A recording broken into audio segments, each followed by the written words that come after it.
What up, worlds? DJ Tephlon, the highest DJ on the planet, and I just pulled up to the apartment with Parlay. Hey, Parlay, meet me at the apartment. Yo, you already know.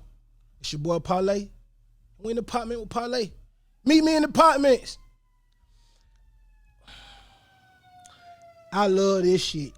I think I don't found something that I like, y'all, that I really like to do. Like, I was an artist because I just so happened to stumble up on being an artist. I never been recording, been rapping and singing in the choir like everybody else, and doing. I did regular freestyle shit in the cafeteria, being on the drum regular. Never had music inspirations at all. You know what I'm saying? I just ended up in it, and I did it because I was getting paid off of it. But it's like now with this podcast, like I ain't even really getting paid off this, but I really love this shit because I really get a chance to interact with people. I get a chance to ask people the stuff that I be thinking in my head, the way I view things, the way I see things. You know what I'm saying? And I want to be the person that dives into who these artists really are, so we can know the people that we watching and hearing. You know what I'm saying? So with that being said, today I got one of my homies, one of my friends, person I know for a long time, and he has been one of the people who has helped make Atlanta what it is today. Because without what he do, our city wouldn't be the city. All right? What I'm doing now and what he doing now, we end up connecting on the same thing again. So now he got a podcast. So I'm chilling, I'm watching, and I'm like, you smoking that weed shit like that? You dabbing it too? But hey, don't nobody do this shit. I'm the only nigga who do it. Niggas like looking at me funny. He like, yeah, we having sessions. So boom, I pull up on his podcast. We sit down, we have a good session. You know what I'm saying?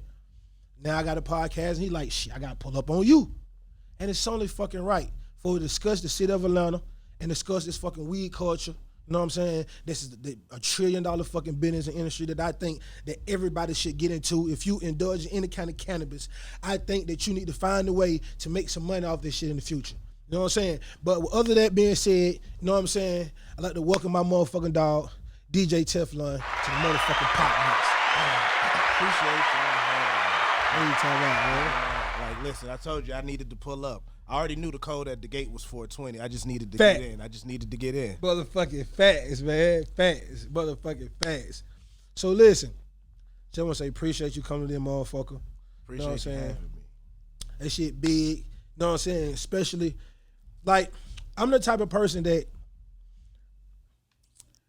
through my trials and tribulations throughout my years, and me seeing other people's trials and tribulations throughout the years, I have got a sense of the things that are really important.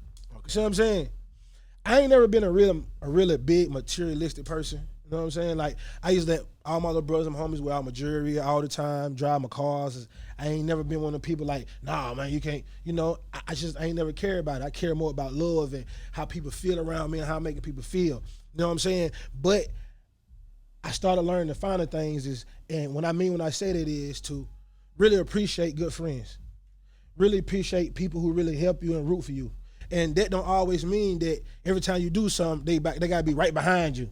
That's every time you see them, they support you and you support them. When they got a platform, they bring you on their platform and fuck with you and turn you on what they got going on. If you could call them and ask them a question, they pick up the phone for you. That's a friendship.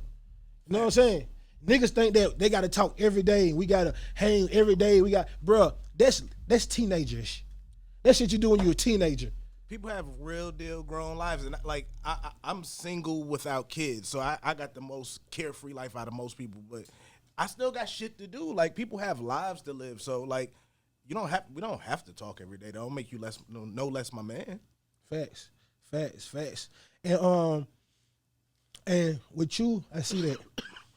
Anytime you was spinning at a club, I always played Dog Records. Anytime we was in the club, I always gave a nigga a shout out.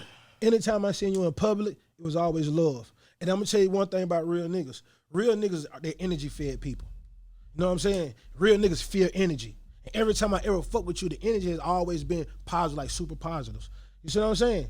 And then, not with just that, even the connection that we had through me and my co-op homies with Buddha and Yerk, Sight, Mike and all them and the history that y'all had and just how all this shit was tying into each other. Back to now to the both of us fucking with the cannabis. My big bro is fucking Trick.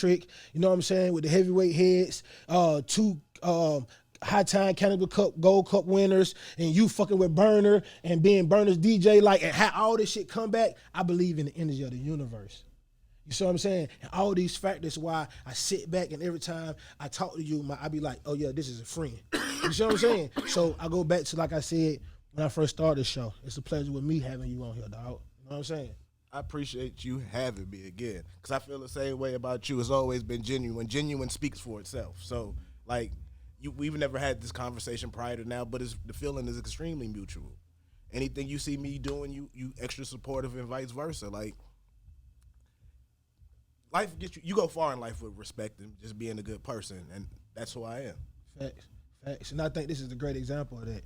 And let me give y'all examples of it. Like, it's not like it's a lot of phone conversations. It just keep good shit, bro. Boy, I'm liking that shit. I'm fucking with that shit. Boom, he do something special. I call him.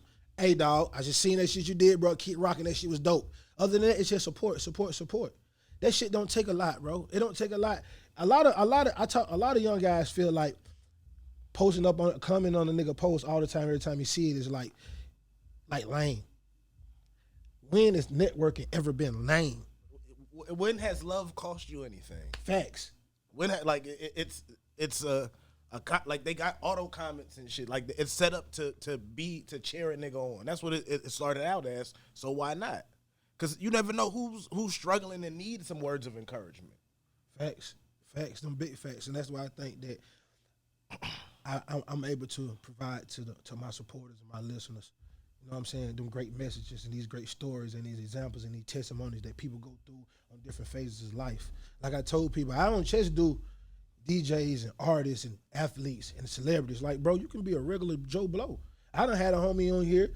He ain't never really did nothing. You know, he tried to do a little music, but nothing never ever supersede. But his story was great.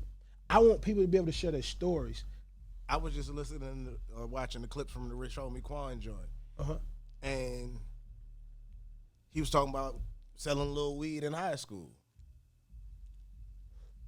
I never had to sell weed.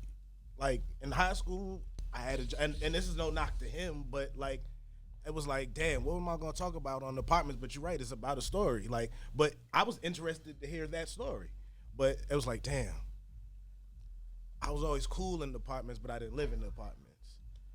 Yeah. My face card was always, even better, I went to the Partments on the weekend. Mm-hmm. With my cousins in them. Mm-hmm. So. Look, we ain't got nah, but that what it did back in the day. Everybody on Spear's apartment in some type of shape, form, or fashion. And then when I say like the Partments, it's just like that spot.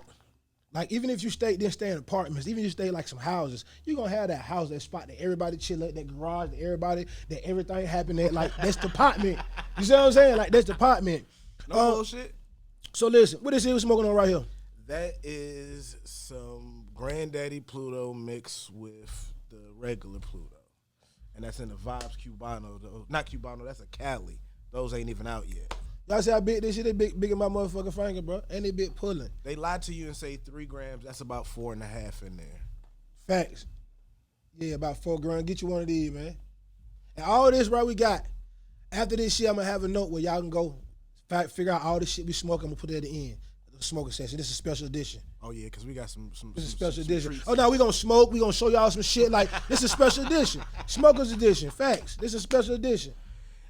I knew I could always put, like, I'm most comfortable in the smoking section no matter where I go. So I knew I could pull up and be in the smoking section. Yeah. Okay, so look, let's do this. I always like to start like all the way back. Like I feel like it's 3 levels. Well, it's more than 3, but I want to focus on 3 levels of life. The reason I say 3 levels of life because a lot of people don't make it past them other lives. So if I'm gonna say these 3 levels, and it's 1 through 10, 10 through 20, 20 through 30. All right, that's you what it is. All right, Okay. And really, I say the 3 parts of life is because when you growing up, you learn and you see certain things, and the things that you see shape you into make you feel how you feel, believe what you believe, and want to do what you want to do, and don't do what you want to do. Then when you start getting a teenager, you start to try and indulge in these things and say, oh, I ain't want to do that no more. I want to do this because now you're figuring yourself out. You know what I'm saying? Then it's when you get grown. Now you're creating who you want your legacy to be. All right. That's accurate as shit. I like to start all the way back to like where you was born, where you from, and your influences growing up, like the things you seen. And I'm talking about like preteen. Okay. And you know what I'm saying? In your upbringing, like in church, I had my mom and my dad. This is why I seen this. Why? Because I want people to get a perspective of you and understand. You know what I'm saying? When you say certain things, they got an idea of what you mean and what your direction is. I'm gonna start with I have a brother who's 3 days older than me. 3 days, legitimate 3 days older than me. My pops had a couple kids. My mother and father wasn't together most of my life. My pops grew up in jail. So start right there. Jail was out for me. From a kid, from growing up watching my father in jail was totally out for me. Anything that was gonna get me some jail time's out of the question. Seriously, like going to visit someone in jail, like even better, let's take it back. In New York, most of the jails are upstate. What part of New York you from? I'm from the Bronx. Okay. We used to have to we take the train from from the Bronx to Manhattan. There was a bus company called Prison Gap. They took you upstate to the jails. You left there Friday night, 10 p.m. You drove overnight. You truck shop showered. You pulled up to the jail in the morning. You visited 8 to 5, 8 to 3-ish. You hopped on the bus, and you was back home the next day at 11 o'clock.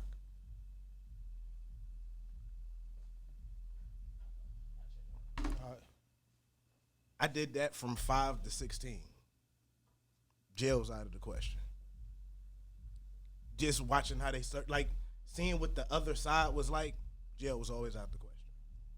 So even better, most of my decisions are based on jail's out the question. So really, as you coming up, all right, as far as the perspective, anything that you seen that ends in jail was out the question, period. That mental right there is going to put you on the line, okay? Because with me hearing you say that, to me, it's just like, okay, it's either I'm not going to be a drug dealer, not going to be a robber, not going to be a killer, not going to be a thief. This is already out of the question. So immediately your ambition has to transfer somewhere. So it's either going to be a trait or I'm going to go to school. You see what I'm saying? What was it? I got a job. Just boom.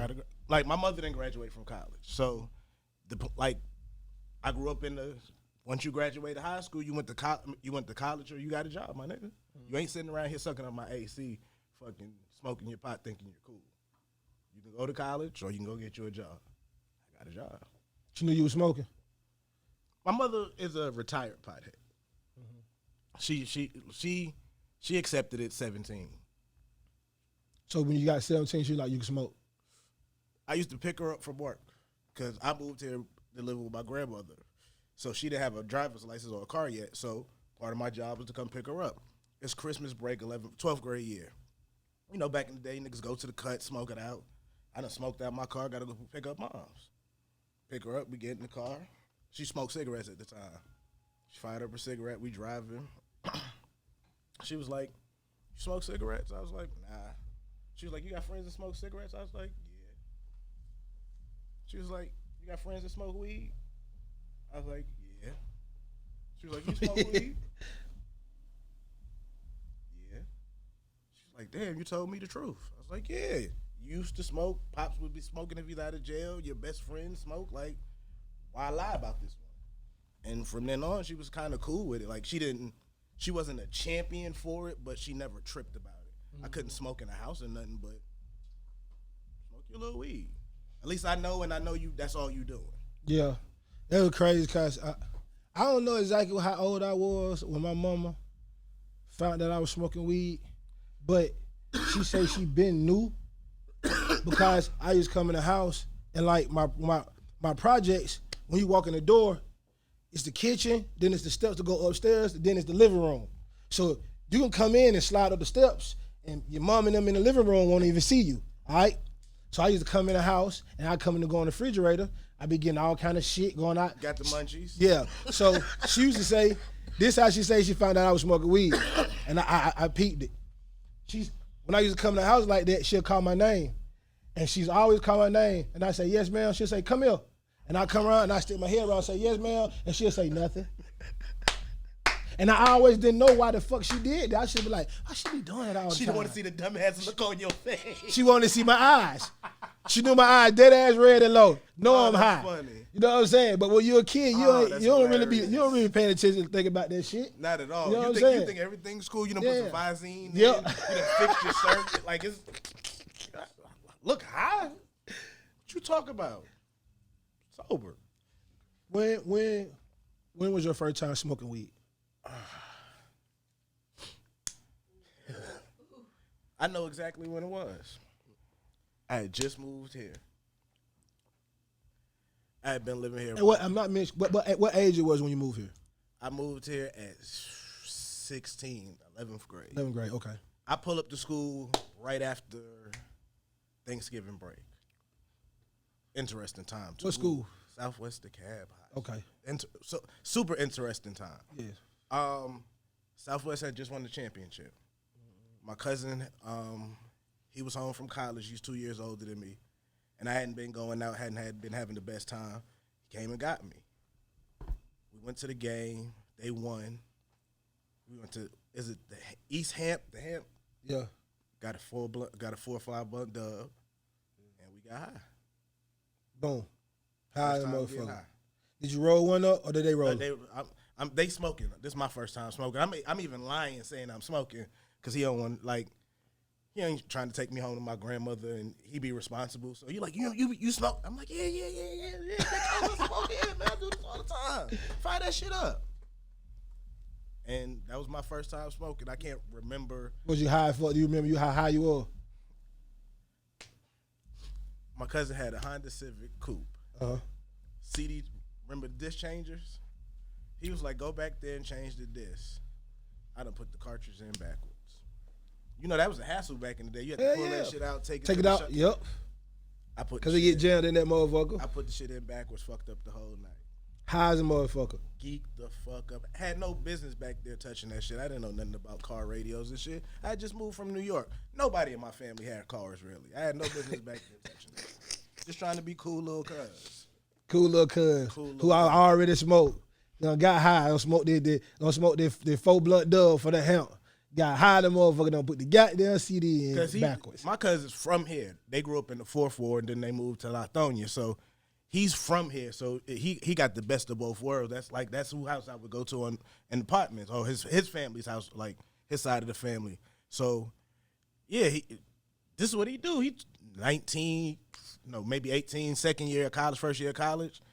Pick up my little cousin, spin the block. He just moved in town. What you want to give him a shout out? My cousin Will. Yeah, gonna give him a shout out, my cousin Will, he came and scooped me and came and fuck with me. That's all right, even man. better.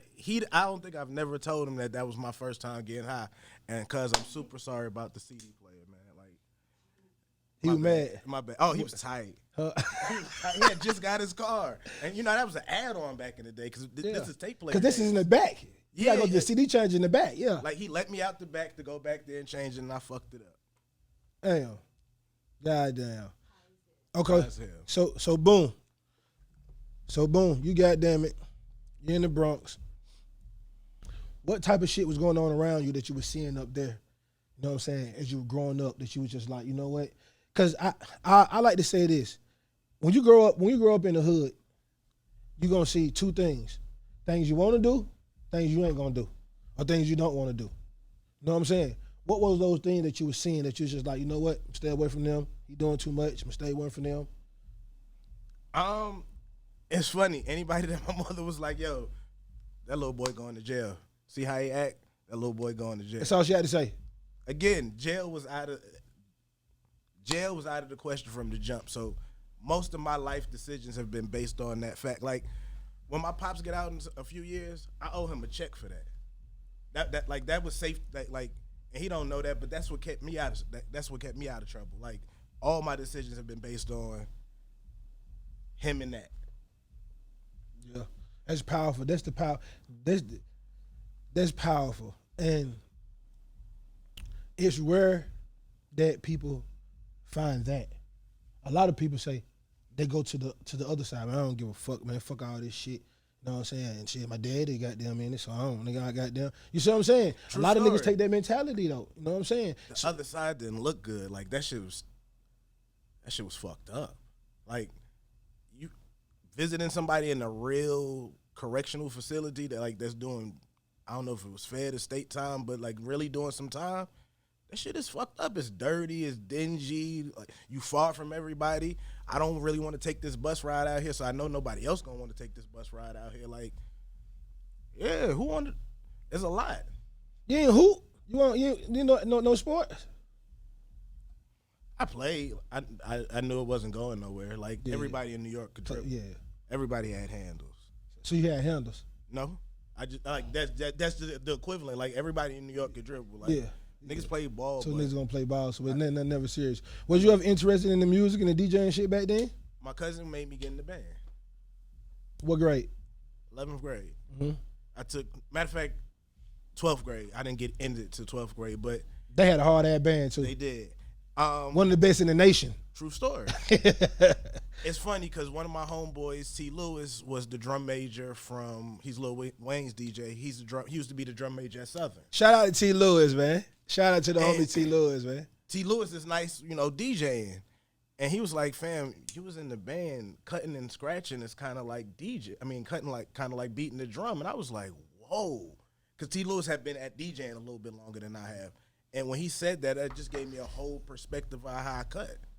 Like, and I would have never put 1 and 2 together. Like, I got in the band by chance. My cousin said, get in the band. If you don't play a sport, get in the band. Get in the band. What instrument you played? Snare. And I never marched. I just took the band classes. So you just what made you pick snare? The drums looked cool, and all my homeboys played the drums.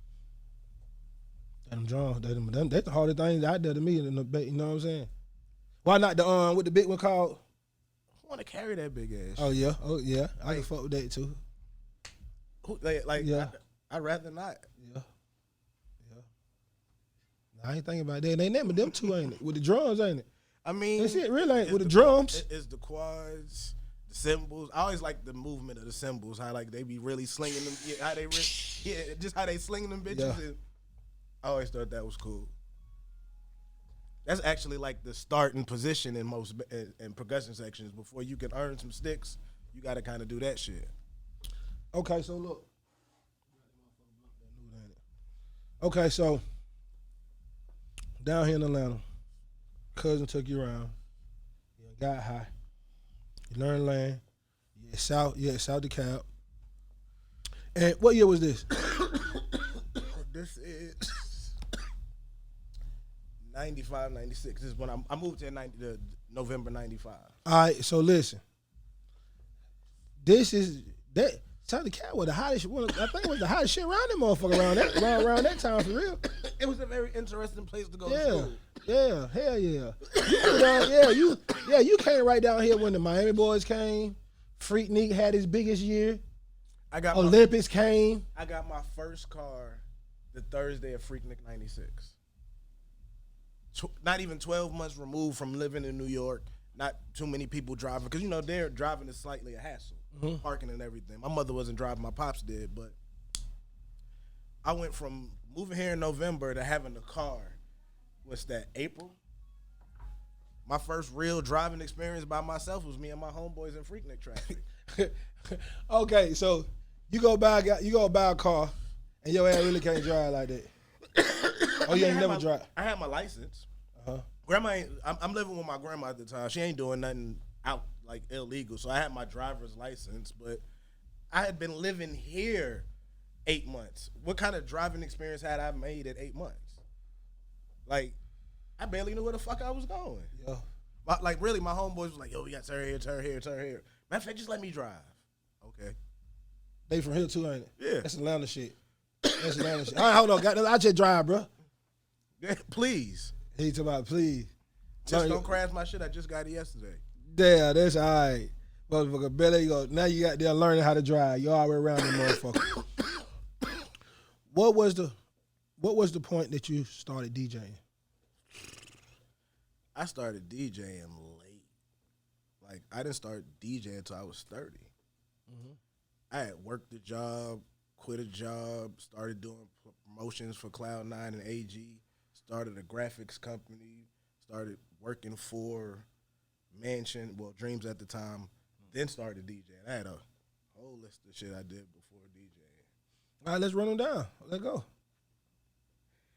After college, I had a job. What you want to work to? Huh? But I know working not was after college, but excuse me, after high school, I got a job. Worked the job.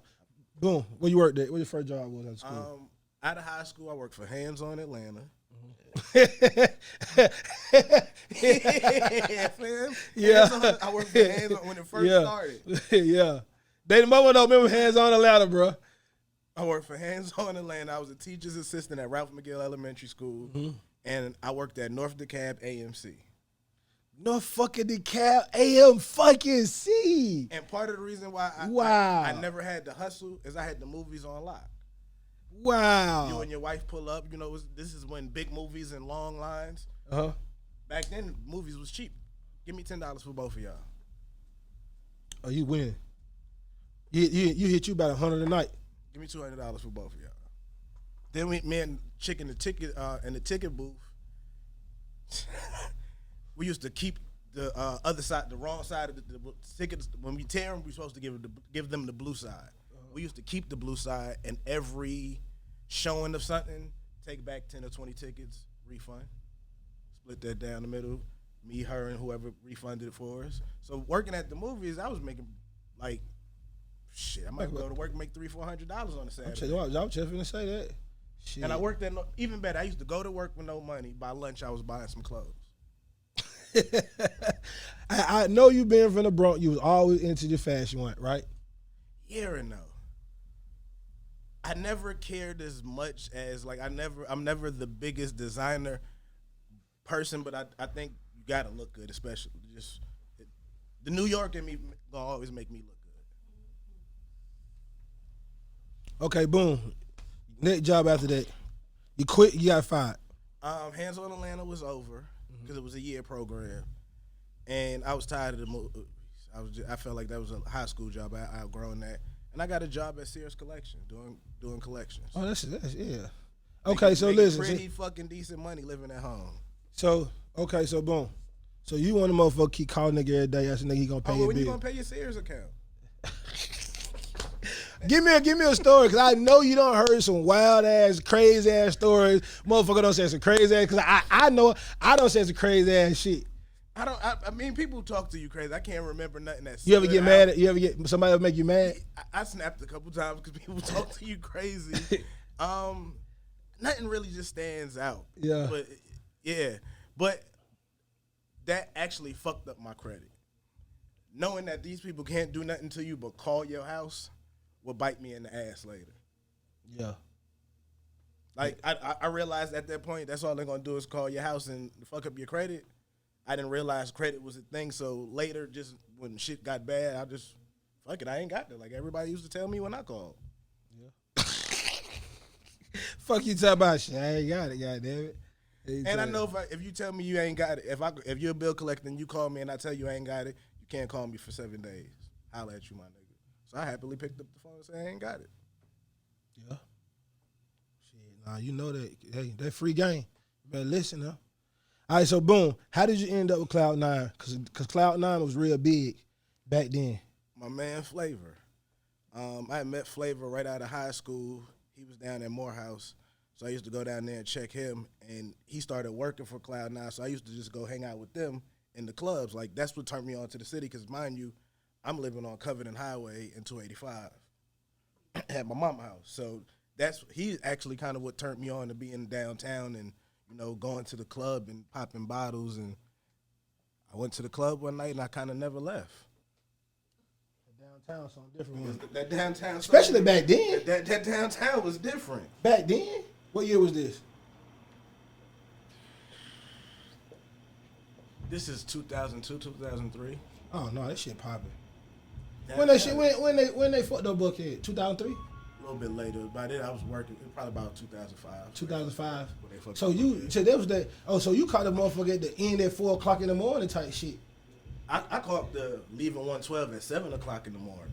Yeah. On a Sunday morning. Yeah. I left it. Facts. I caught all that time. Yeah, you caught the script when the script with all the World Bar. Yeah, right there on Peachtree too before they put all them big Chili Pepper. Yeah. Oh, they the real city.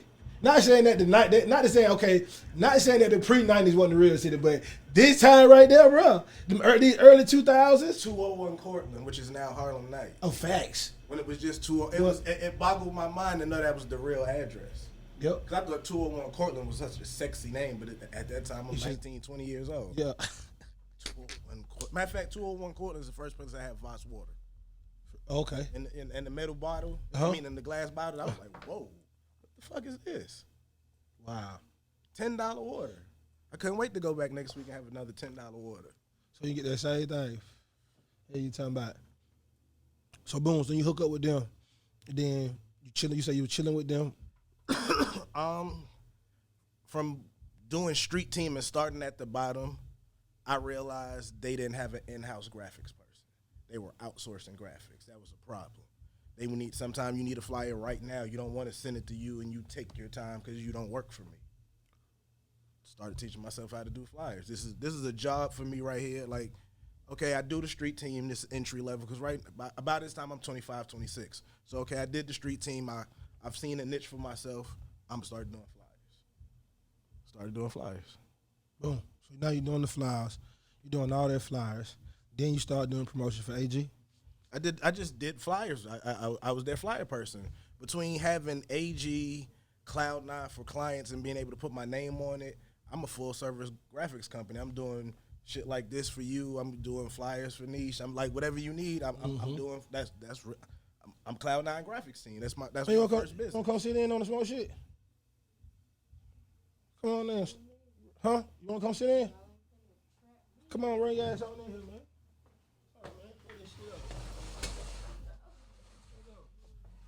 Get there right here, the big motherfucker right here. Yeah. We like welcome Big Nisha to the show. Yeah. I'm full service flyer guy at this point. Cloud9 graphics team. All right, so now you're doing all that.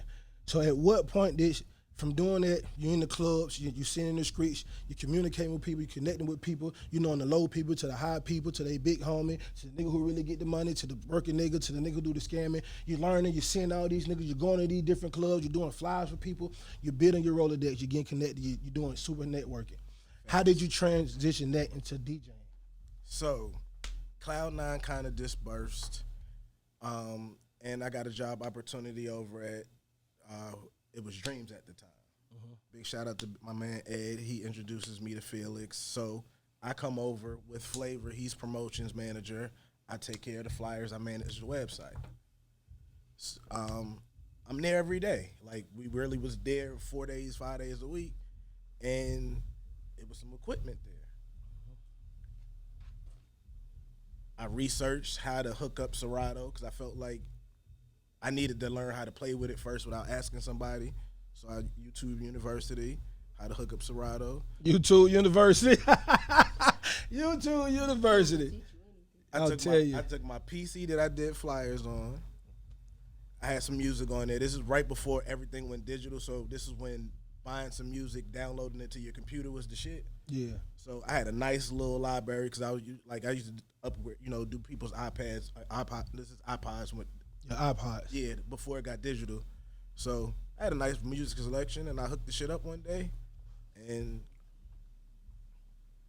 that was kind of it. No, I take that back. So I'm going to work, doing my job. As soon as I'm finished, I'm fucking with the equipment.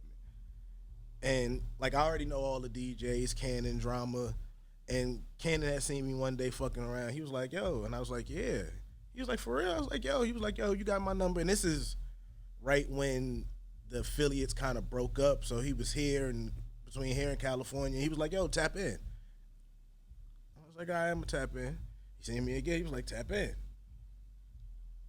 One day I hit him and he was just like, "Yo, what you need?" So from there, I'm really thinking this is what I really want to do. So I'm still maintaining my job. Even better, I'm working the door Saturday night, but I also did the flyers and maintained the website and kept up the email list. So You were working. I was working. So one day, my man Felix Murray seen me like one day just going at it. And he was like, "Yo, like,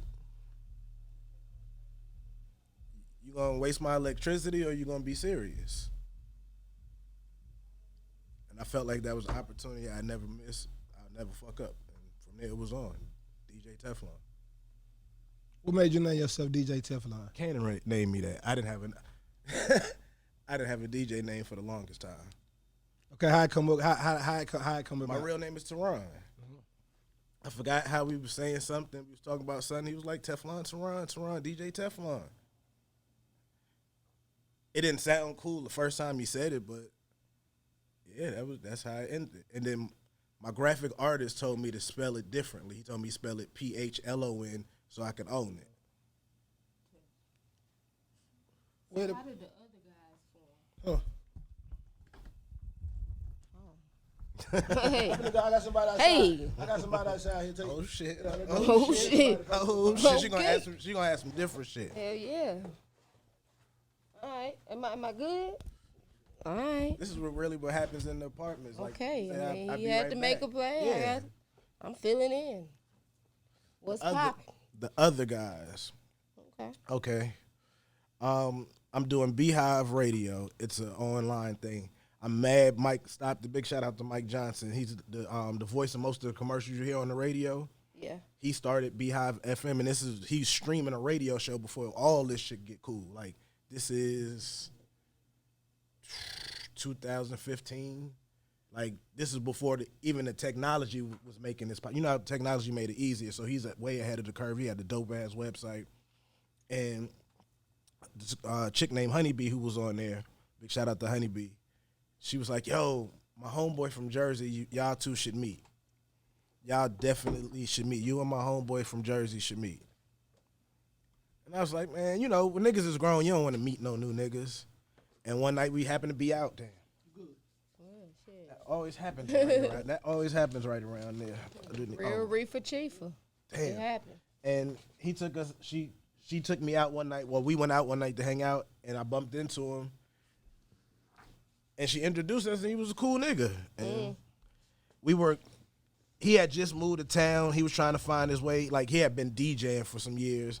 And, like, Cannon was like, yo, a good way to get your name popping is do a whole bunch of mixtapes. So I was on the mixtapes hard. And me and Bistro had did a mixtape, and we called it The Usual Suspects. And I asked Bistro, because the other guys was a name. I was like, yo, do you want to do the other guys? Because I just liked it. It was two people. And he was like, nah, they're going to feel like you trying to separate yourself from other people. So we did the movie title, The Usual Suspects, and we did 2 mixtapes from it. Mm-hmm. So me and Ace meet. We kicked it a couple times. I was like, yo, let's do a mixtape. He was like, yeah. I was like, what do you think about the other guys? He was like, I like it. The other fucking guy. I was like, yo, you don't think people going to think we trying to make ourselves different? He was like, we are. Yeah. The other guys like the movie. Because this was back when mixtapes was popping. So, Pardon me. Control that weed. Don't let that weed control you. This is back before, again, everything went digital. So a popping mixtape with 10 songs you like already, another 4 that's about to be popping, Right. and then another 6 that may or may not be popping who actually paid for the mixtape. Those were real valuable. A good mixtape sat in your car for a while. Yeah, yeah. And it flowed and bring backs and drops and all that. It's like, so we just did mixtapes. We was banging out mixtapes, getting niggas to host it. And one night we went out just hanging out, and they was like, the other guys. Now, mind you, we had mixtapes. He would give them out at Compound. I'm giving them out at Mansion, Dreams, whatever that is. Everywhere else we giving them out. We doing beach balls because we doing the day party. And one day niggas was like, yo, the other guys. And we was like, the fucking other guys. Like, yeah, it's a real brand, the fucking other guys. So, can I ask another question? Go Okay. ahead, rock out. So, all right. So look. So as a DJ, do you feel like it's a disconnect between artists and DJs now because of social media, and it's so easy to just put your music out there? Absolutely. Why do you think so, though? It's a humongous disconnect. Because let's start from the top. Because it's on Apple Music don't mean I can download it. Right. If you're not with a label who's putting you on reputable sites where DJs go to get music, how do I get your music? Telling me it's on Apple Music, telling me on you, like, we'll start with just being service the record. Like, I get asked so many times for songs, and it's like, fam, where did I get this from? Who serviced me? Like, how? Where did I get this from? So it's just a complete disconnect. Like, the internet made it where you didn't have to, like, even better. The mixtape game died until Drama and what's my man name? Felicia the Goat. Tyler the Creator. Mixtapes had kind of died for a second because mixtapes was damn near free EPs. It was no more DJ talking drops. Like, but let me ask you this: what part do you think the artists play in that role of the disconnect, and what part do you think the DJs play in that disconnect? Because sometimes DJs could come across as the end all be all. You want to know the truth? Yeah. Both parties got in their feelings. Okay. And it's like, and you kick back, and we don't fuck with each other. Like, everybody got in their feelings, like we didn't need each other, and yeah, it got kind of bad. Come on, switch what I was looking. Be back from. So listen, what do you think can be done to bridge that gap, to bridge that gap, or to closing it? I don't know, cause the way to do business has changed so much. Like, I cannot service DJs and have a song and niggas have to find it. Like, I don't, like, all bullshit aside, I really don't know how do you bridge that gap. Just people, I guess, need to network with each other more, artists and DJs. Like, I always tell artists and DJs, there's a million niggas with DJ before they name it, there's a million artists. Like, it's a lot going on, so a lot of times you miss each other, but tap in when you can. I think that's the most important part, is building relationships. I think that everything is not for you. Every DJ is not for you. Every market is not for you. You have to find out what you do, your market, and the DJs who specialize in that, you have to tap in with them. Just because this DJ got this artist popping, and you see that, and he from your hometown or from your hood, you think you supposed to go to him and he do the same thing. That's why a lot of artists sign with a lot of labels who have successful artists, and you sign to the label and they can't make you successful, and you blame the label. No, you got to understand, they don't do that. You see what I'm saying? That's why I tip my hat to JD all the time with us. You see what I'm saying? Because niggas don't do that. You see what I'm saying? Yeah. I think that's a great point. Just find out your network. Even better question for you, since you like to add time and place. I often hear you say you fell into rap. That wasn't your thing. Like you take rap out of it. At that point, like, let's say, I think they like me right before it blew up and, kind of solidified that song. Where were you in life? I had just got out of college. Okay. Well, I had just got expelled from college. It was beginning of 2003. No, it was the end of 2003, first semester of my sophomore year. I got suspended at the end of my second semester of my freshman year for fighting. Sounds about right. So then I come back first semester of my sophomore year, and I get in another fight. So they expelled me. At this time, when I first got to college, in the end of 2002, I made this song, and I brought it home, and it came real big, and people didn't even know it was me. So between 2002 and that next summertime, I started performing the song, and they found out it was me. Then we recorded White Tee during this same summertime span. So when I went back to school, Pimp didn't go back to school. Just me and Buddy went back to school because me and Buddy was roommates. Okay. You know what I'm saying? Buddy kind of made me come to college. You know what I'm saying? Not made me, but if he wouldn't have been like, you ain't doing shit else, just ride with us, I would have never went to college. You know what I'm saying? So, because I went to, funny story, because we on the cannabis, all right? Buddy and two of my homeboys from my project, they graduated a year before me. And we just play basketball together all the time. So I've been smoking weed since I was 12. So like all my middle school years, my high school years, like I smoked weed. But I still played sports and I was still great at sports. So when I graduated, they was like, what you finna do? I was like, shit. Like, what the fuck am I supposed to do? Like, you know what it is. Finna go back to the hood. I'm finna get me a bag. I'm finna try to. You know what I'm saying? They like, man, you might well come to college. You ain't doing nothing anyway. Because my whole 12th grade year, I had to go to day school and night school. So I went to school from 8 o'clock in the morning to 8 o'clock at night because I wanted to graduate. I ain't want to be one of them niggas like, bro, shit, I made it all the way to 12th grade and then didn't graduate. Right. You see what I'm saying? So it boosted my grade point average up as a senior. So I applied for a whole bunch of scholarships. So they said, it's beginning of summertime, ride up here with us, we finna enroll. All right? I say, I ride with y'all if y'all smoke the weed with me. Because none of them smoke weed. And I used to always try to get my friend to smoke weed because I was the only one who smoked weed. Because I used to, even though I used to be in the hood, I used to hang with a lot of school kids. I'm intrigued by learning stuff and getting introduced and turned on to stuff. Once I see you learning this, you live in the suburbs, I want to see how you living. I want to see how your mama got this. I'm just intrigued by that shit. So I tried to get them to smoke. So they said, cool. So we smoked going up there. At the time, I used to sell Nick's or Reggie. So I of course, I took my weed with me. So every HBCU is right by projects. These are facts. Absolutely. You know what I'm saying?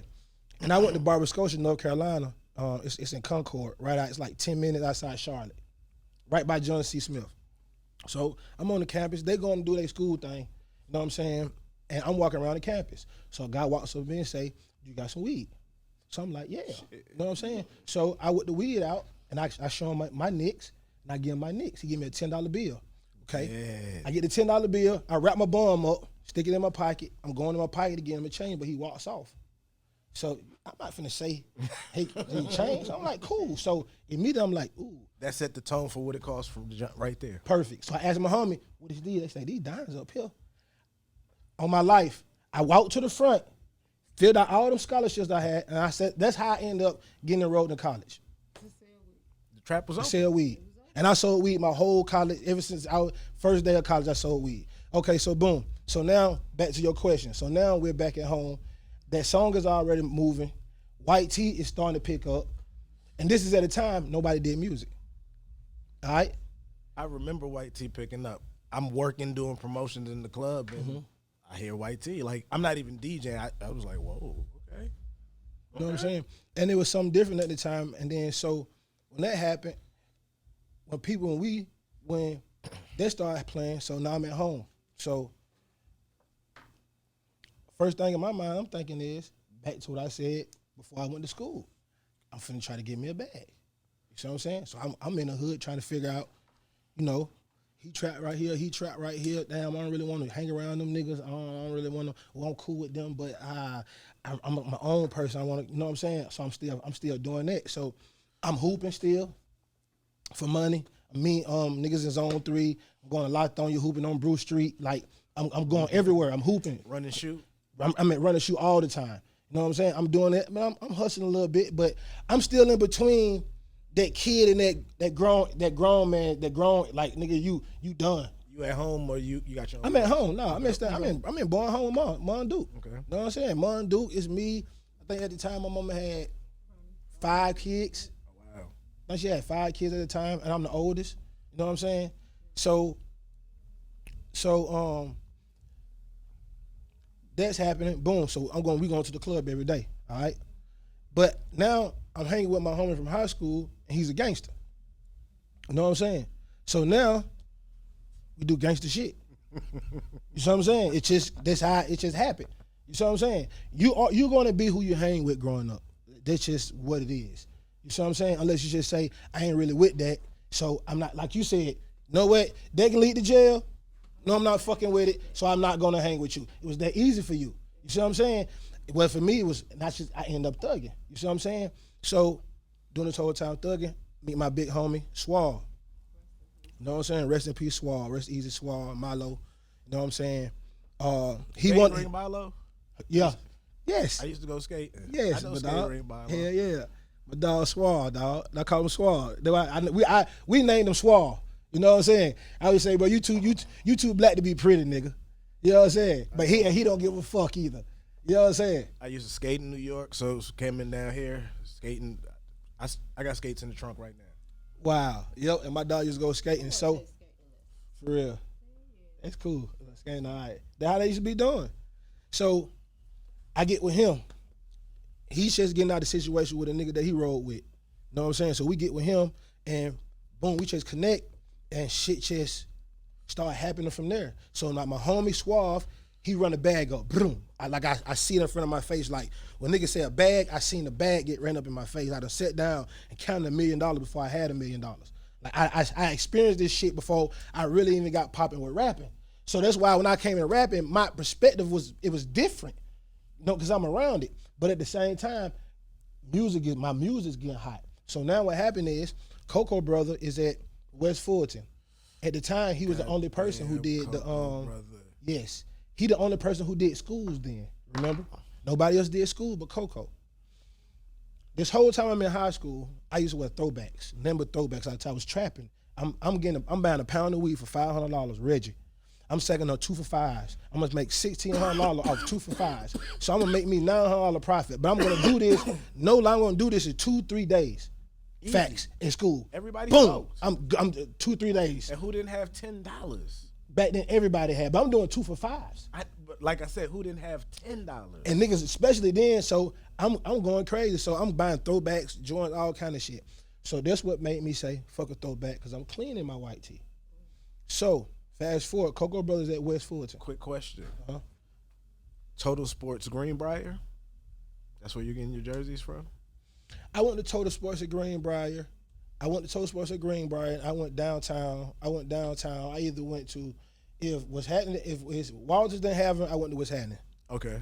You know what I'm saying? Okay. Shout out to Raj and Neal. Got to give a shout out to Raj and Neal. Okay. Got to give a shout out to Raj and Neal. Like during that time where you got your jerseys. That's a great Texas Atlanta question. That was a great not saying it was intended for that, but that was a great question. You see what I'm saying? Because niggas don't know. Total Sports Greenbrier, Facts. Distant Replay Buckhead. Facts. But I didn't go to Buckhead then. Downtown. At this time, I'm working in Buckhead. Big shout out to Biddy. He had to deal with Distant Replay where they gave jerseys and promotion. So we got a discount over there. So I was able to cheat and be over there. And then when Total Sports was popping, Flav had him a little deal over there. And yeah. But see, I'm going to tell you that, I'm going to break it down for everybody who watch it too. The times you talking about wasn't even fake jerseys yet, though. No.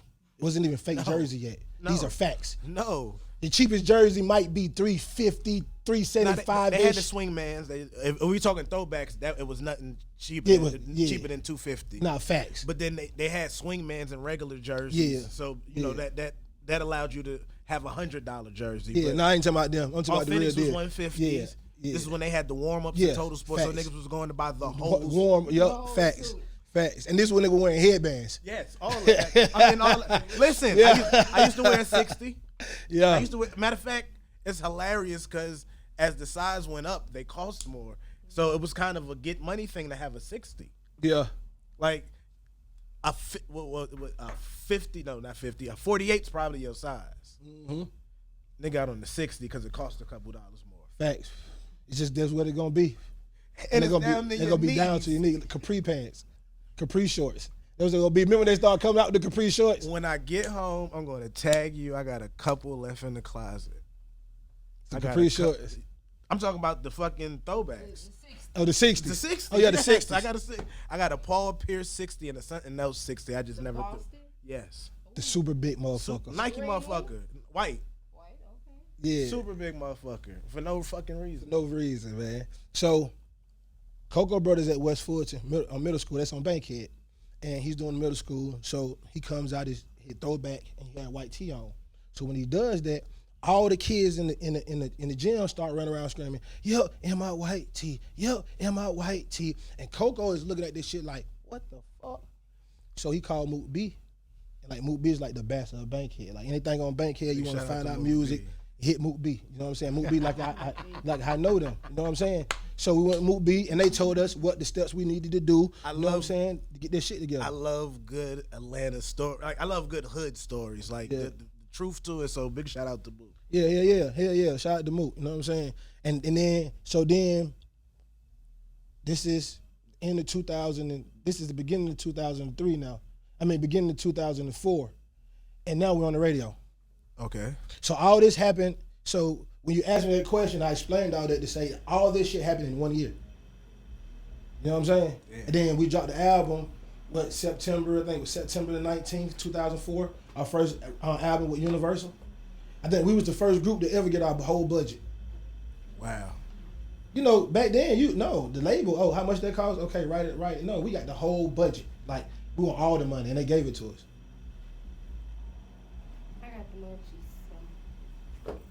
Okay, go.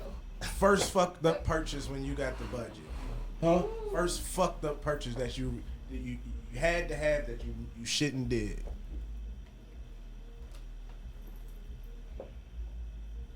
I can't say it was a fucked up purchase because it wasn't, but bro, the first thing, real shit, this is crazy because you asked me this. The first fucking thing that I bought was drugs. Literally, bro. I mean, I swear to God, first thing I bought, drugs. I know what to make money off of, drugs. You know what I'm saying? I swear I didn't have a bank account for a long time, because when we got the money, it was like a record. Like we franchise boys, we were signed to franchise records. Okay. And we were signed to Universal like that. So our bank account was franchise records. So all the money was in there. So I never had a bank account. I used to just keep all my money. I just bought drugs. Like, fun ass story. I moved to Buckhead. Everybody say you get some money, you move to Buckhead. All right, so boom, I moved to Buckhead. I raw real. You know what I'm saying? I got one of them condos, 2-story condo motherfuckers. Okay. All right. Hold on. Cause that's my neighborhood. Where at on Roswell we talking? Right there. You know how you go down Rodwell when Peachtree Chaplin? What's the name of the apartment right there? Chaplin to the left. Mm-hmm. Right there. Okay. I used to stay in this building, and then like the parking deck used to go up on the thing, and the building across from me, Brett stayed over there. Okay. You know what I'm saying? And so I moved to Buckhead, and I used to ride around every day with $50,000 to $100,000. You know what kind of car I had? A 1991 green Buick LeSable. Wow. With the peanut butter insides. I told you I never cared about material shit. Like for real. But I'm gonna tell you what I did in the house though. I bought a mink about this big, 2,500. Wasn't even big enough to do nothing with for real. You ain't even big enough to put around you. Okay. You call that a stupid purchase. You know what I'm saying? It's like a towel size. Yeah, towel size. Facts. I bought it in fucking you remember in Lenox back then. So when you walked in after Valet. So when you walked in Valet, the first store to the right used to be a fur store. It used to have all the fucking furs in it, all the expensive furs. I bought that. I bought a alpaca mat to go up under my dining room table. I bought alpaca bedspread and the pillows, and it was shaped like a fucking penguin. You know what I'm saying? This before I knew alpaca was. And I didn't actually know what it was because the tag said, I thought it was a llama. That's how I remember it, because I'm like, nigga, it's a fucking llama. What is alpaca? And I found out when Frank Lucas shot the movie, like, you blocked that shit. I was like, oh, nigga, that's the shit I had. That's how ironic this shit is. You know what I'm saying? You can call them stupid purchases. I was just fucking buying shit then. But drugs. That's the first thing. You know what I'm saying? That was a good investment, probably. Hell yeah. You know what I'm saying? Of course, it was a great investment. But then again, to answer your question, then it was a bad investment. You know what I'm saying? Because there was so much shit happening. My studio got busted. You know what I'm saying?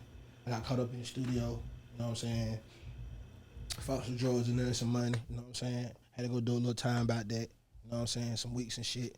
Gladly, I didn't get sent down the road, but me going through all those situations is why I think I'm here to be able to talk about these situations, to show people that don't do this shit. Because you might not be as lucky as I was. And I think I'm as lucky as I was because they know that I'm going to be responsible to be able to put these stories out here and be a vessel that people can look up to and be like, you know what? I see he doing what he came from. He never jeopardized the person he was and the way that he feel, like what he do. So you know what? I'm going to listen to him. You know what I'm saying? So that's why I think I overcame everything I overcame. But no, so that was, I can say it wasn't a bad investment, a good investment, but it was a bad one too. Okay. Yeah. You know what I'm saying? Yeah, because it's, and I always tell people, like, I always get street homeboys who like, yo, I want you to push this, and it's like, fam, I'm gonna be honest, this never works for y'all. Like, it's rarely work. Like, you're not gonna be able to separate one from the other at a certain point, and it never like. I'm gonna explain to you what you're saying. I got on dancing.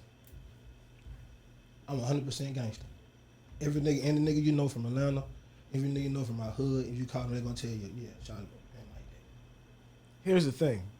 I lived here during dancing days. So a couple of my partners, real deal solid niggas, used to dance. And like, it was the video floating around the camera on double dutching, and people be like, wow, like, hood niggas know, like, how do you Gangsters boogie. Like, Gangsters boogie. I know plenty of gangsters that, like, Cameron included, that know. Yeah. You learn from fucking with them. You learn from, like, trying. Like, it's a whole bunch of ways you learn. But we come, listen, if you around our age, bro, you come up, everybody dance. The niggas who dance, shoot the whole party up, them be the first motherfucker. Soon as the song come on, that's what we know. So I don't know if I'm dancing, I'm lame, because I don't see niggas dance, so slap the fuck out you with this pistol right now. I seen that. You know what I'm saying? I seen that shit. I know niggas like this. You see what I'm saying? So it wasn't never felt like me dancing. It was like, look at him, he dancing. I actually really honestly think that I made it cool to dance. Because you think about this, the other niggas in my group don't dance. I dance. You see what I'm saying? I started to lean with it, rock with it. You see what I'm saying? Like, I lived here in the age of strikers. You remember the dance group Strikers? Yeah, I remember strikers. So, like, dancing is dancing. Dancing is fucking dancing, dog. You see what I'm saying? Again, when you're of a certain age. Yeah, but so, go back to your point. I didn't get on being gangster, though. Revert, I roll off that again. Shot it low. And D4L. Okay. They got on, not talking about no gangster shit, but them niggas is gangsters. And real dope boys and shit. Really, you see what I'm saying? It's funny because, and I'm living here, I feel like they kind of got on the strength of Poppin' and Fabo. Because if you listen to their project, it go from that to pretty much I'm the man. Yep. Got no Rest easy low, man.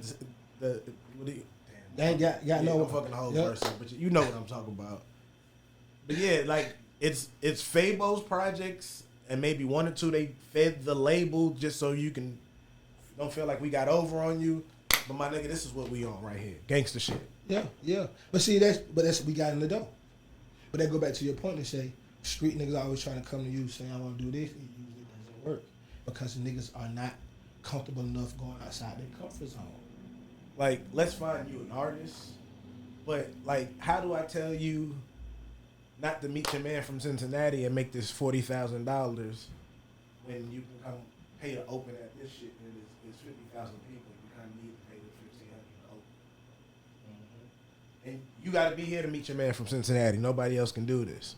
And this 40 is what makes everything else happen. Like, how do I tell you not to do that and do this? Yeah, facts. And that's the one of the toughest part of being a street nigga and being an artist. And I think I got a chance to skip that shit because I had success instantly. You see what I'm saying? So you got to think in 2005, we got the #1 record. Right. All I Think They Like Me. Right.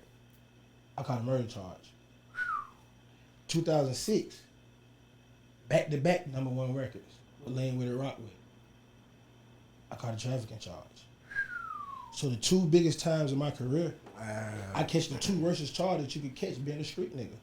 Wow. Back-to-back years at the height of my fucking career. I got millions. I'm looking at them. I fucking touch these shits, do what I want to with these shits. But I'm real life thugging every day, like on some real life shit. You know what I'm saying? That's why I understand when niggas be saying why this rapper nigga got this money and he's still doing that shit right there, because that's the type of lifestyle he live for real. So if you can't go get him an alternative or show him a different alternative, you the wrong type of person to be talking to him. So don't now say that these young niggas don't listen. You see what I'm saying? Nah, cause what you gonna tell this nigga? You ain't no slider. Even better, during college football season when we was in the house, and I know football's a business, but that was a lot of coaches' appeal to people. Like, these kids don't need to go back to their neighborhood right now. Like, no, they don't. They need the best place for them to be is here. This is how you slide into some other shit you don't got nothing to do. Man, fuck that school, bro. Right? Anything. No, definitely. And it's so crazy that you say that. Example being just showing you how much we be living in the light and the energy. It's a young guy who had hit me. I'm gonna have him in Partments too. And he said he was into the draft and expected to go first round, caught a murder charge. You see what I'm saying? That goes right along with what you're saying. Like, this is the real life shit. And I think that a lot of people don't understand because they not having dialogue with the right people. Everybody's perspective is different. But until you're in touch all sides and learn and experience all sides, you can't have a perspective on all that shit. That's the difference between, I'm gonna listen to Shannon Sharp talk about football before I listen to Skip. You know why? Because Shannon played that shit. I don't give a fuck how much Skip know that shit. He could know all that shit. You can't tell me more than Shannon, because Shannon done this shit. So I'm gonna listen to Shannon. Until you done banged heads with another grown ass man running 7 to 10 miles per hour, slam. No, you can't tell me. But see, a lot of people in life, when it comes to life shit, they listen to the Skips instead of the Shannons. Wow. See what I mean? Whoa. That's what they do. So that's why a lot of these motherfuckers, a lot of these young niggas, a lot of people in society really lost. That's why you got niggas on the internet who talk this real shit all the time, get on here, man, let me tell you something, man, these goddamn niggas, man, you be listening to this shit, and the shit they be saying be so fucking real, you be like, well, this nigga so on point. Then you start feeling like he a real nigga, but them niggas be the softest niggas in the world, they just know how to talk it. But it's niggas like that who's moving and motivating niggas. So whatever they say, they have the power to say. So if they say, get on some whole nigga shit with the person they really are in their real state and get emotional and say some emotional shit, now they make other niggas think that the shit he did is fucking cool. Like, this is what's going on. You see what I'm saying? Like I say, niggas is listening to the Skips and not Shannons. That's why another reason I think they gave me a platform for me to serve as a Shannon for this shit, because I'm gonna talk about this shit from a street aspect, from a light aspect. But I don't live in the suburbs. I don't went to school with white people. I understand both. I done had millions. I done stayed in the projects. I coach football. Like, I don't experience all different forms of life for me to be able to talk about this shit. You see what I'm saying? You still coaching? Yeah. We're coaching right now. We got a game this weekend. You know what I'm saying? 12U. Now, but see, I used to coach like the highly elite kids in the state. Now I went back to like the red kids, like the kids in the project, like the city kids. And I'm pretty sure football is big everywhere, but this Atlanta football shit thing different. And again, this is no disrespect to Texas and Oklahoma and any other Cali or Florida. That every underage football is, but it's ridiculous. It's definitely ridiculous, yeah, man. That shit is like damn near. If the parents could have them a stadium, they would have a stadium somewhere and have them some Super Bowl. I'm pretty sure they probably looked into it, getting a stadium somewhere. Like, so if you're watching this and you want to invest in something and you want to be a seeking investor or something, hey man, tap in. We can make that shit happen, man. So that's what we're gonna do right now. You know what I'm saying? Let's have us an intermission. Let's definitely have us an intermission, man. My man said, hey bro, you here at the right time. We should have us a smoke intermission too. I see y'all. I'm finna come get you. All right. Set that shit up. Set that shit up. Set that shit up right in the middle. So the middle camera can see that shit. Are we gonna concentrate first or flower first? No, we're gonna straight concentrate. Straight concentrate. If you want to freeze these 2 counts right here and run this one, we can. All right, so come on. All right. Here we go. Right.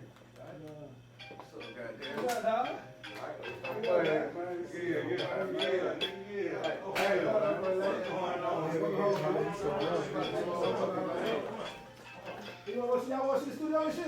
Yeah, shot. Yeah.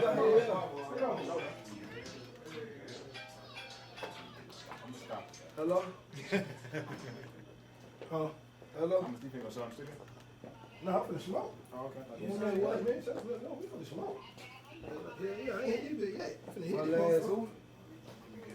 Right, Yeah, I seen it. I'm over here on podcast. I'm over here fucking with. Yeah, well, go straight down the hallway. They be showing in the studios. Which one he going to see one? No, I think he said he's showing them all on. He just went straight down.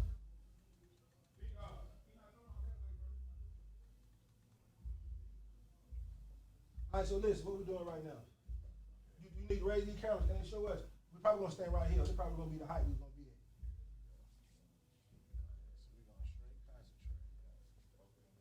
All right, let's focus on this one. All right, put that one focus on us. Do another angle right now. Oh, you wanna do it right here then? All right.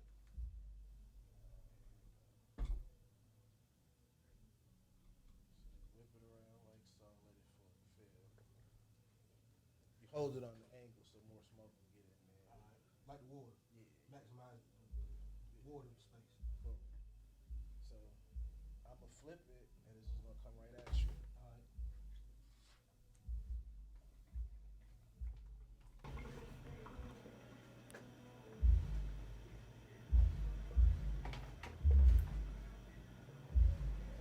I don't know what you do at home to train. Smoke game. I don't know what you do at home to train, but because that looked like that, I'm definitely not about to take one and be coughing for the next 10 minutes. What? Cause Take one of them, man. I'm gonna cough for the next 10 minutes. Take one of them, man. Nah, fam. And All right, so listen. Okay, listen. So for everybody who watching, because of the people who watching, and I be wanting to explain shit to people. Let's do it. You know what I'm saying? Explain to them what you're talking about, which is happening. So we got wax in here. All right. And yeah, that was a pretty good dab. Somebody was telling me about that motherfucker. So That I still be coughing right So now. niggas still I be had to coughing run my on man through. Make sure. Appreciate it, Yeah, dog. this is it. Appreciate it, dog. Appreciate it, motherfucker, What's dog. going on? Hey, you wanna hit this shit, boo? I ain't fucking with you. Man, Come I on, want beat to buy this that shit. motherfucker. Come hit this shit. What you want for it? Oh, you talking about I'm that just saying, shit? bitch. Oh, Man, I can't find that machine. You gotta hit the whole thing. You gotta clip that whole shit. Oh, that ain't gonna make it. That's right, one hit though. You gotta clip the whole shit in one hit. Let go, boo. Oh, nah, dog. You ain't finna do me like that. Come on. Not today. Let go. But yeah, he gonna tell you all the price. Go. Oh, go.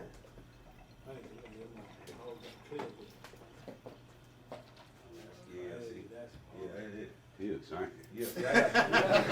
I went to that shit. I ain't even had that motherfucker. Damn junkie right They didn't there. have no more of them motherfuckers, John. How much they big off? 600 Still Yeah, 100, they man. didn't have them on. Oh, shout out to Cookie. What the motherfucker called to? student glass. The student glass. They from Germany. Yeah, from And Germany. G-Pen. In the G pen. Hey, listen, tell this. Back us on. Be back up. Hey, shout out to DJ Tephlon. He gave me my first G pen. Facts. He gave me my first G pen. I still got that bitch right now today. Okay. I still got that G pen. But I'm gonna tell you why I stopped carrying my G pen, right? Because I ended up getting this motherfucker. Alright? I called it bit the Parlay. Alright? This my heavyweight head honey badger. Alright, this the electric dab. You know what I'm saying? You don't need no fire with this. So the only thing you gotta do is just get this motherfucker. Hit that motherfucker 5 times. 5. And the only thing you gotta do, let that motherfucker heat up a little bit, right? See, this another little, this something else. You know what I'm saying? They were gonna make you motherfucker do what it do, alright? And you say hit the way. Perfect for one to go.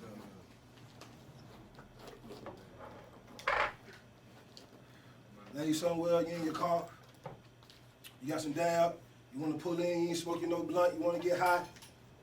Only thing you gotta do is pull that bitch out, hit that bitch 5 times, pop, pop, pop, pop, pop, pop. Man, let me see Hit that bitch. motherfucker. What the fuck you did? Yeah, let me see this shit. Go hit that motherfucker. Come on. Yeah.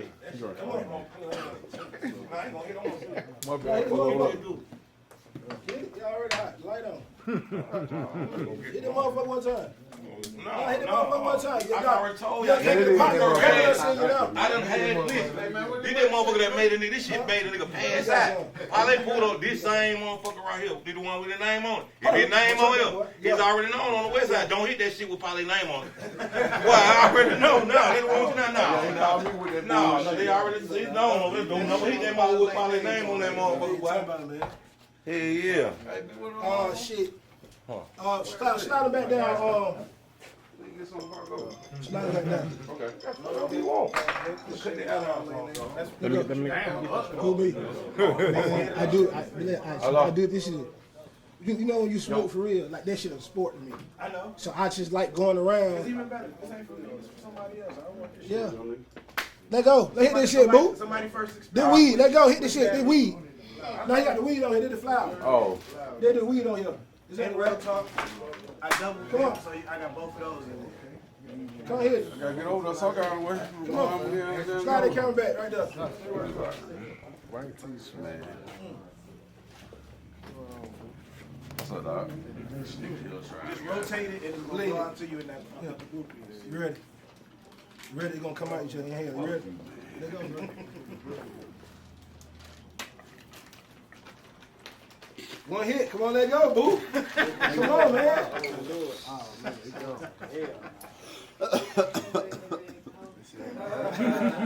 Where y'all ready, swear?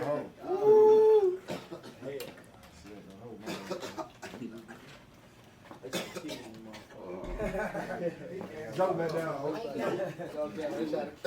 I know what he's trying to do. You got me on camera like that last time.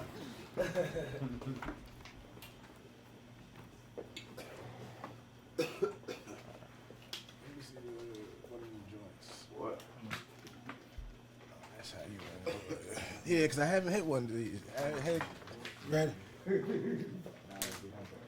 All right. Y'all gonna sit over here.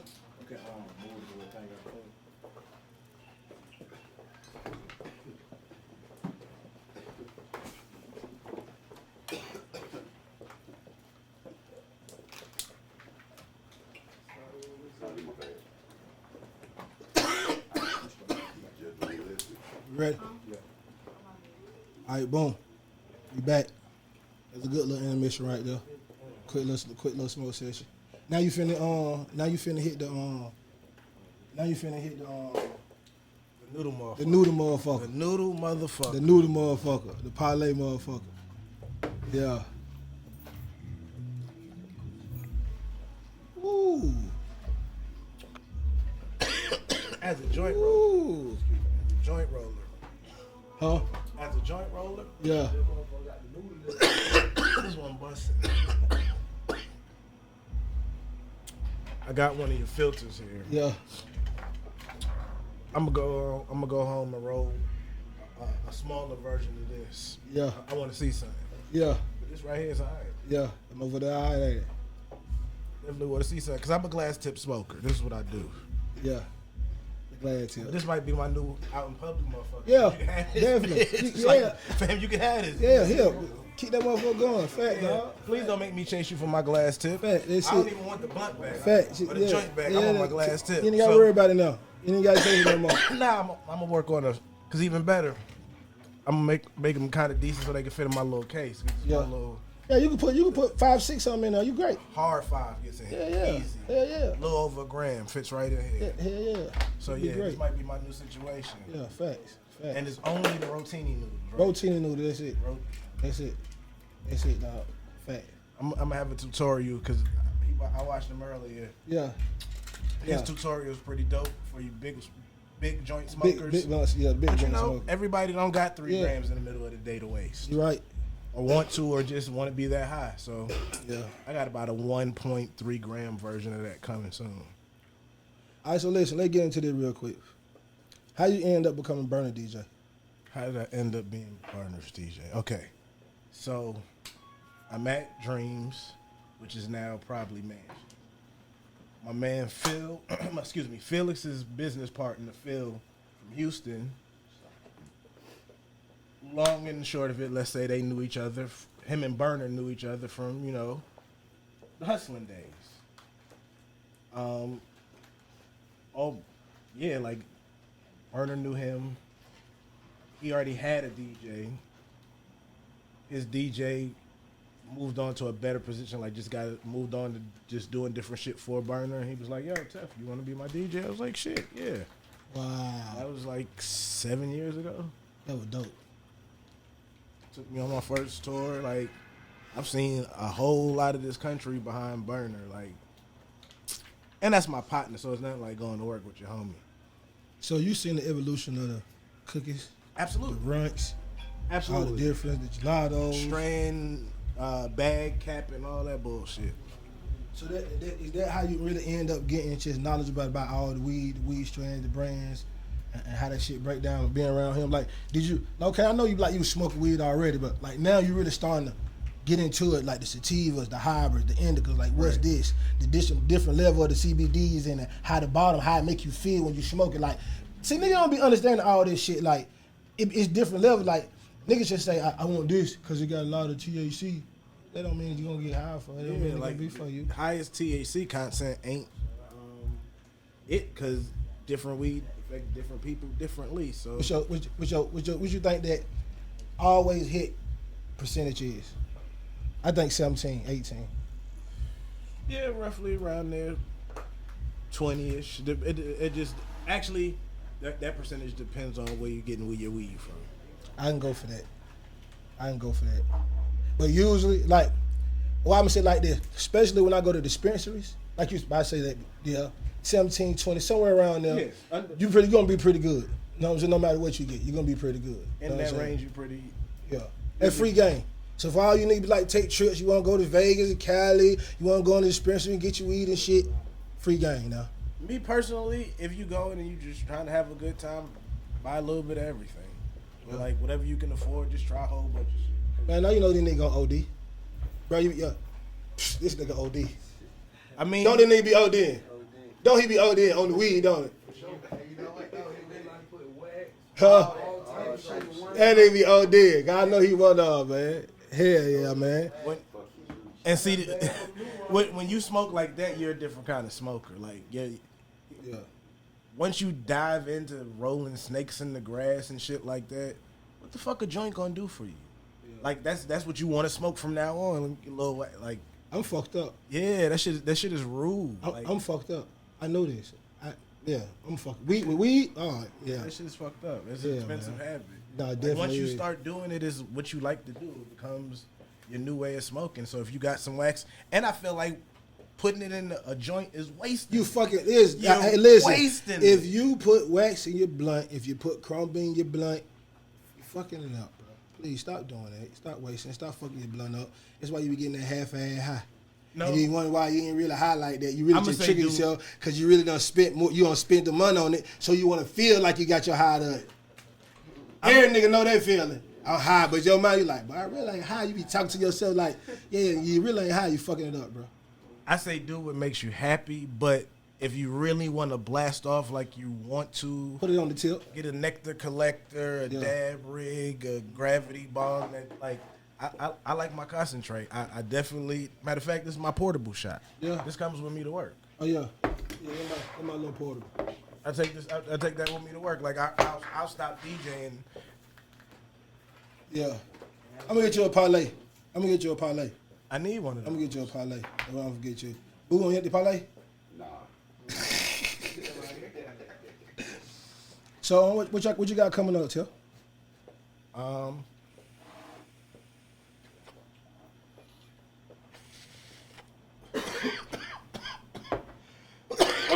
Real smoking shit.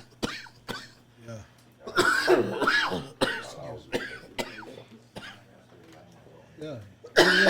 Get in, dog. Yeah, that hit the spot. Yeah, get it in. That's the one. Mm-hmm. That's what you need right there. Burner and I, we got a couple shows coming up. Well, he got a couple shows that I'll be DJing. Yeah, y'all. College football season starts, so that means I'm back with Georgia Tech again. Okay. So you can catch me at most Georgia Tech games, except Burner and them got shows and games on the same day. I'm probably gonna miss the Tech games. Y'all know a kid who he committed to Georgia Tech. His name's Antonio. He go to Western Hughes High School. They got a running nice- back. He gonna be the best. They have a nice program, and they're very serious about recruiting from here. Yeah. Like- No, dead fear. like- Yeah, I know that. From just being around the team, like they dead serious. Cause like the coach asked me one time, he was like, geographically, like if you live in Atlanta, why would you drive an hour and a half to Athens? And I was like, Coach, I know more people that went out there than here. Referring to Georgia, like you just identify with it more. Like Facts. nobody really knows. Who knows somebody who went to Georgia Tech? Besides motherfucking Take that option shit. our running back. I mean, a wide receiver, bro. Calvin Johnson. Okay. Yeah. Who do you know that went to Georgia Tech? I know 2 people went to Georgia Tech. How many people you know went to Georgia? Okay, we're gonna leave it there. I know a lot. I know a lot. No, you back right though. And you back doing that with the college shit. That what's up, dog, man. Nah, that what's up, man. And just pushing the line, like between Burner and then being tapped in with Gas House, just helping them push along certain projects and like Vibes Paper, Gas House got the Delta 8 that's booming right now. Just I'm behind the scenes on a lot of little things. Yeah, man. I'm trying to tap in. I'm definitely trying to tap in, man. Yeah, man. But shit, man, I want to say appreciate you for coming through, dog. I appreciate you You know what I'm having saying? me. Yeah, they were night right here. They gonna fuck there right here. You know what I'm saying? Night, we had a good little session. You high as shit. Like you smoke Yes. with everybody. No, I'm high. You high. Fucking right. And that's you real fucking talk. right. That's Drop what I a came. fucking bomb. That's what I came to do. Cause real talk, Drop this shit, y'all man. can look it up on the internet. Facts, dog. Cushion Conversation. Parlay made it his business to come through and smoke me under the table. So Yeah. this is just me returning the favor. Yes, definitely, dog. I'm definitely smoked, dog. This shit's definitely smoke game. Fucking approved and stout, dog. Motherfucking appreciate you, dog. Shit, appreciate you having me. Dog. I'm gonna tell you what I like about this shit too. I ain't never seen my dog do no interview, man. That's what I like about this shit, man. I ain't never seen my dog do no interview, man. I appreciate you having me, for real. Man, For shit real. till next motherfucking time, dog. Man, we tapped in. We're gonna keep the smoking going. We're gonna keep rolling up. We're gonna keep dabbing. Yeah. In the apartment with Parlay. Meet me at the Partments.